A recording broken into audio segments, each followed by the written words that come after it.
इस कहानी की शुरुआत होती है एक मिनिएचर आर्ट के बने घर को दिखाने से। अब कैमरा उस छोटे से घर की तरफ झूम करता है और हम जान पाए कि जहाँ ये मिनिएचर घर पड़ा है उसमें एक फैमिली रहती है। इस फैमिली में जो बूढ़ी औरत है उसकी मौत हो गई है और अब यह फैमिली उन्हें दफन करने के लिए जा रही है। फैमिली में बूढ़ी औरत की बेटी थी जिसका नाम एनी है, उसका हस्बैंड और 2 बच्चे, एक लड़का और एक लड़की। अब एनी की बेटी शुरू से ही काफी अजीब थी। दिखने में अजीब होने के साथ साथ उल्टी सीधी हरकतें भी किया करती थीं, जैसे सख्त सर्दी के मौसम में भी बाहर बने छोटे घर में सोना, अजीब कपड़े पहनना वगैरह। और तो और बच्चे होने के बावजूद उसका जिस्म बड़े लोगों जैसा था, यानी कि वो नॉर्मल बिल्कुल भी नहीं थी। अब जब ये फैमिली एनी की मॉम के फ्यूनरल पर पहुंची, वहां पर बहुत सारे अनजान लोग भी इस फ्यूनरल में शामिल होने के लिए आए थे। अब यहाँ जब एनी फ्यूनरल की स्पीच दे रही थी तो इस दौरान उसकी बेटी बड़ी अजीब आवाज निकालती है। एनी ने अपने गले में एक अजीब निशान वाला लॉकेट पहना हुआ था और बिल्कुल ऐसा ही लॉकेट उसकी मॉम की लाश के गले में भी था। अब यहाँ अनजान लोगों का आना तो हैरानक था ही, पर हैरत हमें तब होती है जब एक आदमी एनी की बेटी की तरफ देखकर मुस्कुराता है और वह भी उसे देखने लगती है। फ्यूनरल खत्म होने के बाद यह फैमिली घर वापस आ जाती है, जहां हमें सबके बारे में बताया गया, जैसे कि एनी एक मिनिएचर की आर्टिस्ट थी और शुरुआत वाला मिनिएचर घर उसी ने ही बनाया हुआ था, पर वो हमेशा परेशान, दुख से भरी रहती थी। एनी का बेटा पीटर भी अजीब सा था, उसे सिगरेट और कई तरह के नशे लग गए थे। एनी का हस्बैंड ही इनकी फैमिली में ऐसा था जो अब तक नॉर्मल था, और जो इनकी बेटी थी वो तो सबसे ज्यादा अजीब थी। रात को वो जब सोने के लिए गई तो अपनी मॉम एनी से पूछती है कि नानी के मरने के बाद मेरा ख्याल अब कौन रखेगा, जिस पर एनी कहती है, मैं रखूंगी बेटा, तुम्हारी मॉम हूँ, मुझे ही रखना है। यह सुनकर उसकी बेटी बड़ा ही अजीब सवाल पूछ लेती है कि जब आप मर जाएंगी तब मेरा ख्याल कौन रखेगा। ये सुनकर एनी घबरा जाती है, लेकिन अगले ही पल झट से बोली, तुम्हारा भाई पीटर, वो है ना, वो रखेगा तुम्हारा ख्याल। एनी उसे बताती है कि मेरी मॉम यानी तुम्हारी नानी सबसे ज्यादा तुमसे प्यार करती थी, इतना कि बचपन में वो मुझे तुम्हारे पास तक आने नहीं देती थी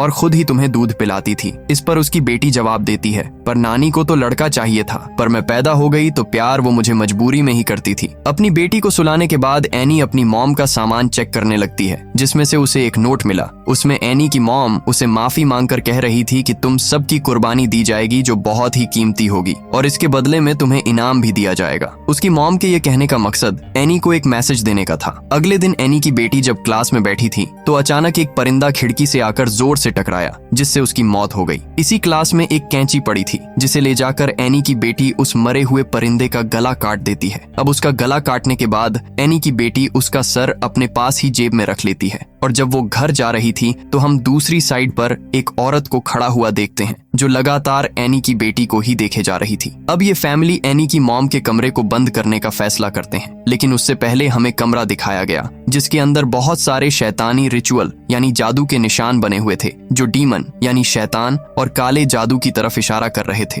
अब एनी के हस्बैंड के पास कॉल आई कि एनी की मॉम की कब्र को खोदकर किसी ने उनकी लाश को बाहर निकाल लिया है। अब यह जानकर वो काफी परेशान हो गया, पर यह बात अपनी फैमिली से छुपा के रखता है क्योंकि वो अपनी वाइफ एनी को परेशान करना नहीं चाहता था। अगले दिन एनी एक सेशन ग्रुप के पास पहुंचती है जहां पर बहुत सारे अनजान लोग आते हैं और एक दूसरे को अपने अपने दिल की बातें बताकर अपने दिल का बोझ हल्का करते हैं और ऐसे आपस में घुलते मिलते हैं, अच्छे दोस्त बन जाते हैं। और एनी यहाँ अक्सर आती रहती थी।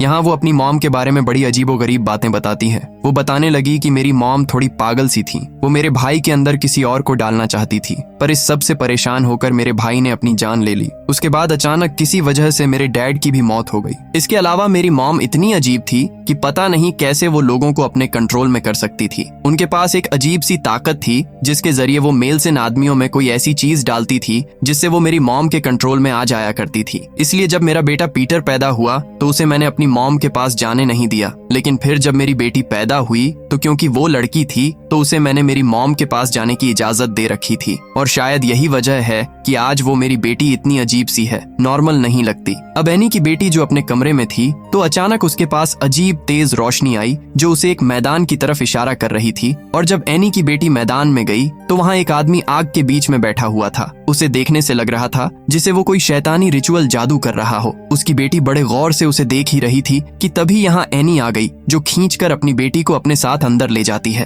अब पीटर को उसके दोस्त पार्टी में बुलाते हैं। पीटर जाने के लिए तैयार हुआ तो एनी अपनी बेटी को भी उसके साथ पार्टी में भेज देती है ताकि वो शराब वगैरह ना पिए। पार्टी में पहुंचकर पीटर अपने दोस्तों के साथ मिलकर एंजॉय करने लगा और वहां वो सिगरेट भी पीने लगता है। उसकी बहन बोर हो रही थी, इसलिए घूमते हुए जब वह एक जगह पर आई तो केक खा लेती है जिसमें ड्राई फ्रूट था, और क्योंकि उसे इस ड्राई फ्रूट से एलर्जी थी तो उसकी तबीयत खराब होने लगती है। उसका सांस बंद होने लगा, दम घुटना शुरू हो जाता है। उसकी ऐसी हालत देखकर पीटर काफी घबरा गया। फौरन उसे गाड़ी में बिठाकर हॉस्पिटल के लिए निकल गया। रास्ते में उसकी बहन सांस लेने के लिए अपना सर खिड़की से बाहर निकालती है, लेकिन इस दौरान गाड़ी के आगे एक जानवर आ गया। अब टक्कर से बचाने के लिए एकदम पीटर गाड़ी सीधी साइड पर कर लेता है और उस साइड पर लकड़ी का एक खना था जिससे उसकी बहन का सर इतनी जोर से टकराता है कि उसकी वहीं मौत हो जाती है, इतनी भयानक कि उसका सर ही जिस्म से अलग होकर सड़क पर गिर जाता है। पीटर बहुत ज्यादा दुखी हुआ सदमे में चला जाता है और अपने मॉम डैड को कुछ भी बताए बगैर चुपचाप अपने कमरे में आकर लेट जाता है। अगली सुबह जब एनी और उसके हस्बैंड को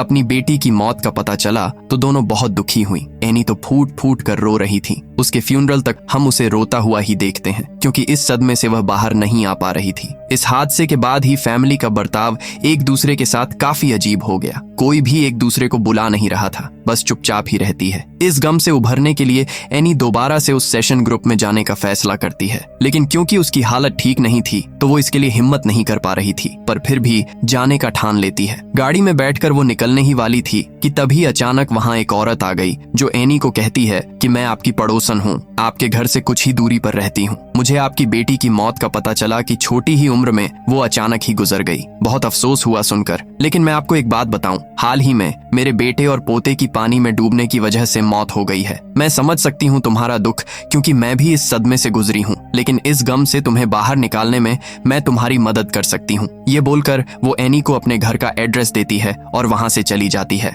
अब अगले दिन एनी उससे मिलने उसके घर पहुँच जाती है। वो दरवाजे पर एक कारपेट को देखती है जो उसे अजीब तो लगा, लेकिन जाना पहचाना भी, जैसे अब से पहले उसने यह या इस जैसा ही कारपेट पहले देखा हो। पर इससे पहले उस ज्यादा कुछ सोच पाती, वो औरत दरवाजा खोलकर एनी को अंदर बुला लेती है और ये दोनों बातें करने लगती हैं और इस तरह इनकी दोस्ती हो जाती है। बातों ही बातों में एनी बताती है कि काफी सालों पहले से ही मुझे स्लीप वॉक है, यानी नींद में चलने की बीमारी। ऐसे एक दिन जब मैं स्लीप वॉक यानी नींद में चल रही थी तो मैं अपने बच्चों पर पेट्रोल डालकर उन्हें आग लगाने वाली थी, पर ऐन वक्त पर मुझे होश आई तो मैंने खुद को रोक लिया। उस दिन से ही मेरे और मेरे बेटे पीटर के ताल्लुक अच्छे नहीं हैं, क्योंकि उसे लगता है कि मैं उनकी दुश्मन हूँ और मैंने अपने ही बच्चों की जान लेने की कोशिश की। घर आकर एनी अपनी बेटी की मौत का भी मिनिएचर आर्ट बना रही होती है, यानी कि उसकी लाश साइड पर पड़ी थी और उसका सर जिस्म से अलग होकर गिरा हुआ था। ये देखकर उसके हस्बैंड काफी परेशान हो जाते हैं। इसी रात जब ये फैमिली टेबल पर बैठी खाना खा रही थी तो पीटर की अपनी मॉम एनी से बहस हो जाती है। वो कहता है, मम्मा सारा कसूर आपका है, आपने उसे मेरे साथ भेजने की जिद की थी, लेकिन जब हम वापस आ रहे थे तो पता नहीं कैसे उसकी मौत हो गई। ये सुनकर एनी को भी बहुत गुस्सा आने लगा और वो चिल्लाकर कहने लगी कि सब तुम्हारी वजह से हुआ, क्योंकि गई तो वो तुम्हारे साथ ही थी तो तुमने ही उसे मार दिया होगा। ये देखकर एनी के हस्बैंड काफी परेशान हो गया। दोनों को शांत करता है, जो देखने से साफ लग रहा था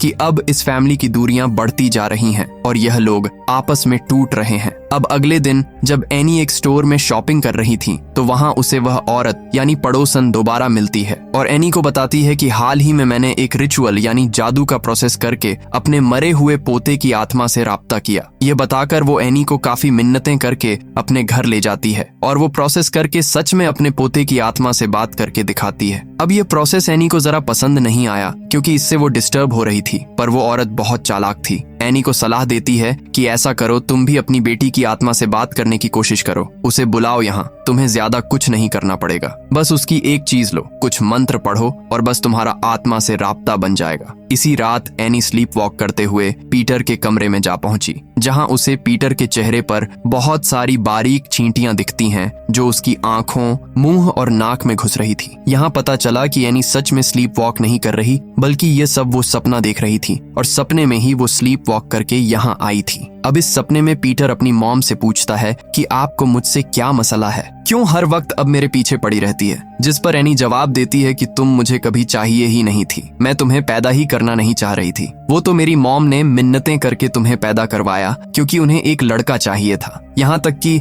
मैंने तुम्हें खत्म भी करना चाहा, पर पता नहीं कैसे तुम बच गए। ये जानकर पीटर बोर टूट गया, लेकिन अगले ही पल एनी भी अपनी नींद से जाग जाती है और उसे भी पता चल गया कि यह बस एक सपना है। वो फौरन अपने हस्बैंड और बेटे के पास जाकर उन्हें इस रिचुअल प्रोसेस के बारे में बताकर इस प्रोसेस को शुरू कर देती है ताकि उस औरत के कहे के मुताबिक वो अपने बेटे को बुला सके। अब जैसे प्रोसेस शुरू हुआ, वहाँ अजीबोगरीब चीजें होना शुरू हो जाती हैं, जिससे अचानक ही एनी डरौने अंदाज में अपनी बेटी की आवाज में बात करने लगी थी और मोमबत्तियां भी अपने आप ही जल बुझ रही थीं। इस सब से पीटर काफी घबरा गया था, इसलिए उसके डैड इस प्रोसेस को बंद करने के लिए एनी के मुंह पर पानी फेंक देते हैं, जिससे प्रोसेसर टूट गया और एनी अपने होश में आ गई। अजीब बात, अभी जो कुछ भी हुआ था एनी को उसके बारे में कुछ भी याद नहीं था, क्योंकि शायद उसके बेटे की आत्मा उसके अंदर आ गई थी। अब अगले दिन हम एनी को बहुत परेशान देखते हैं। गुस्से में आकर वो अपने सारे मिनिएचर आर्ट्स को तोड़ देती है। अब एनी के बेटे की वो डायरी जिसे इस रिचुअल प्रोसेस में इस्तेमाल किया गया था, उसमें पीटर की तस्वीर अपने आप ही बनने लगती है। अगले दिन पीटर जब स्कूल में था